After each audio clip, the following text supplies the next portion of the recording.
Thank you. I also wanted to invite you guys all for our charlas that we have continuously.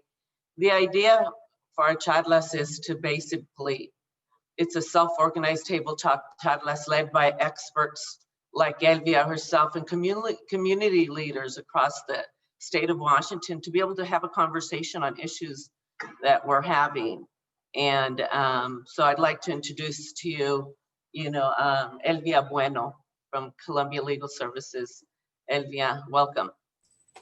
Hi, thank you so much. It's such a pleasure to be here with you all today. And you all can let me know when you're ready for me to start my presentation. We're ready. I want to be able to have everybody just briefly introduce themselves real quick, and then we'll move on with the presentation. Great presentation. Then we'll have questions and try to keep it, just the flow going, English and Spanish. And so go ahead. Bertalicia, why don't you go first? I'm Bertalicia Garza from Yakima Valley.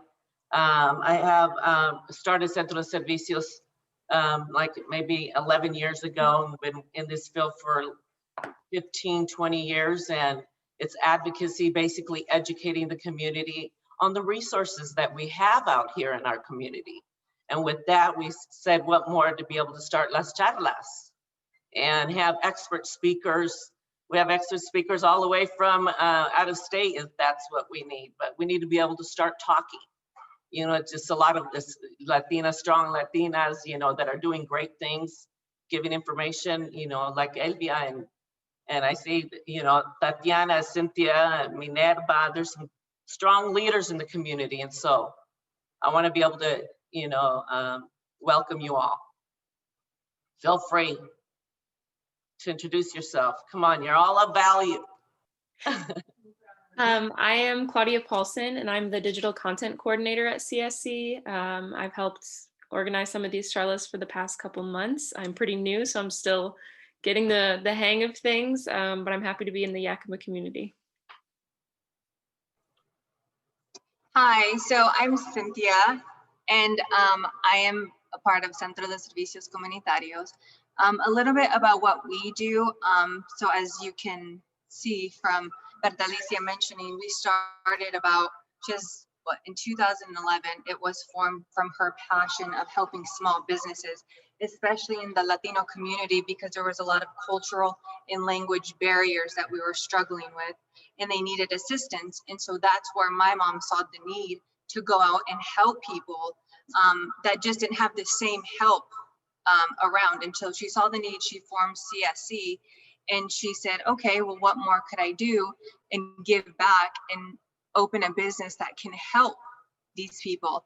And so that's what CSC was formed. And so what we do is we help small businesses, whatever they need. So any type, if they have an idea of starting a business, it doesn't matter the culture, the barrier, if you're born here, if you're not born here, if you feel like you would like to start a business, or if you have an idea, feel free, reach out. That's why we're here. We give you the resources that you need in order to succeed and sustain in business. So if you have an idea, if you have anything that you'd like to ask, even with document preparation, anything, don't be scared to give us a call. Just give us a call and we will help you. That's why we are here, to help everybody within our community to succeed in business. So that's a little bit about us. And like she mentioned, especially these charlas, we want to reach out to different community leaders that can kind of share different resources on how to be successful in business, or just be successful community leaders. So if you'd like to speak at our next charla, to share to the community or the internet world, feel free to reach out to us. You can email us at info@cscyakima.com or give us a call. If you're not tech savvy, we're here to help too, 509-225-9921.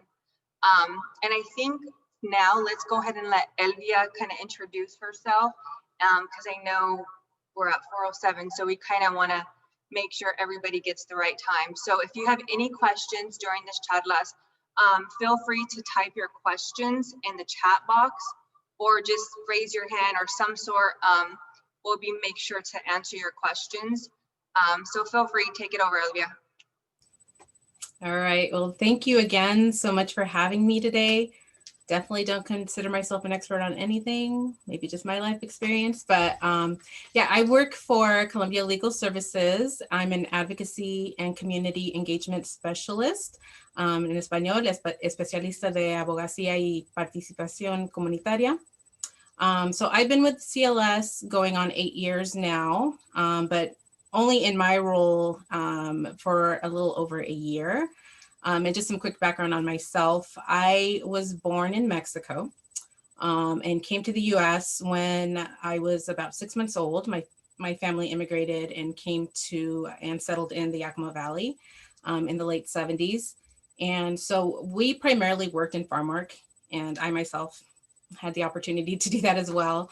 And, you know, just during that time, I just became very familiar with the struggles of our community, you know, the barriers that my family faced and, you know, around language, cultural, and in particular, documented status. We did not come in with papeles like everybody else, right? Well, not like everybody else, but, you know, assuming that people are coming in, you know, documented. And so in the late 80s, I'm gonna take that back. In the early 80s, we ended up getting deported as a family, and I was about 4 years old. So that, in my mind, like, it's still really impactful to just kind of, you know, put it kind of put this feeling like where I knew who had power and who didn't have power. And it made it seem like my family didn't have that power, right? My community doesn't have that power. There's a larger power that controls where you live and who decides where you belong. So it wasn't until 1986, through the Immigration Reform and Control Act, that my family was able to get legal status. And I myself did not become a citizen until the year 2000. But, you know, fast forward, when I came to work for Columbia Legal Services, I ended up finding out that they, you know, focused on farm worker families, and, you know, much like the ones that I grew up in, that I felt this was something that I wanted to be doing and needed to be doing.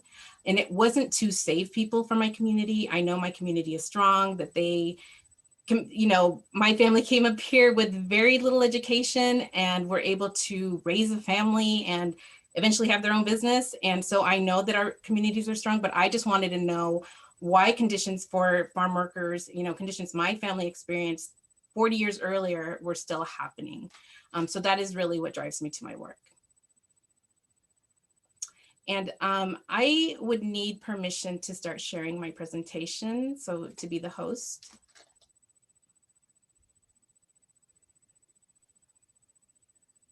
Cynthia, could you grant host permission to Elvia? I believe you should have access, Elvia. Let's see. Okay, I got it.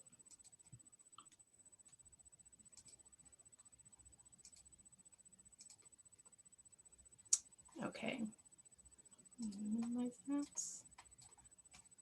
Okay, so I just very quickly am going to move on to the next slide. So goals for the presentation. So I'm not an attorney, nor am I here to answer any type of legal questions. The goal is really just to give you all some background on CLS and the type of work that we do. I would also hope that we have some sort of meaningful conversation around, you know, race equity and applying anti-racist principles to support our community growth, share and connect around ideas and strategies to build stronger communities and grassroots movements. Also, just have some sort of internal reflection on how we as individuals and communities can build community power by acknowledging our oppressive behaviors, and also challenge racist ideology and systems. So what does Columbia Legal Services do? Our name is a bit ambiguous. You know, Columbia doesn't really tell you what we do here. So what we are a nonprofit legal impact organization that focuses on large systemic change. We do this through two main advocacy areas, and that is impact litigation and policy reform. So one thing we've done is just the last few years, we've spent some time restructuring and re-envisioning how we do our work. just because we found that while, there were victories achieved through our litigation and policy changes, a lot of folks in the community, they didn't understand exactly what we did. We also received feedback from concerned and involved community members, about how our work was being created for communities, but was not including their voice. We did realize, through that our approach was not working and we needed to change. So that is what led to our restructuring. These are two communities that have historically faced some of the biggest barriers to the justice system, and that is the immigrant and undocumented communities and also people housed in jails and prisons. So on our website, we do list our unique contribution as a legal services org, which states, through community-led movement lawyering and a systemic approach, we are supporting communities and movements by bringing deep legal expertise that is grounded in and strongly guided by an understanding of race equity. So that approach of community-led movement is really just a way to balance the power dynamic between an attorney and a client. So my role as an advocacy and community engagement specialist was born out of this restructuring. And it really is just to be a liaison between community and our organization, with the goal of really centering community needs and allowing, impacted folks to take the lead and decide for themselves what is best for them. What we do is we provide the legal expertise and the tools that we've identified, that break down racist systems that keep people in poverty. So we use, class action lawsuits, policy work, and also our media platform to bring attention to people's stories. And our clients, definitely lead because, they provide the expertise of their experience and the vision of their end goal. One thing we do not do is we do not take on individual cases unless there is a tie to a larger systemic issue that affects our two priority groups. So our mission, vision, and values, these are stated on our website, and I'm just going to go through these very quickly. Our mission, Columbia Legal Services advocates for laws that advance social, economic, and racial equity for people living in poverty. Our vision is a Washington state in which every person enjoys full human rights and economic opportunities. Our values are very much based on community. Our work is directed by the communities we serve on race equity, and we hold ourselves accountable to principles of race equity and human rights, and also justice. We believe that to achieve justice, all communities should have a voice in the creation and implementation of the policies, laws, and legal systems that impact them. So at CLS, we are broken down into two tables. And as advocates, we work on issues that affect our two priority communities. One table focuses on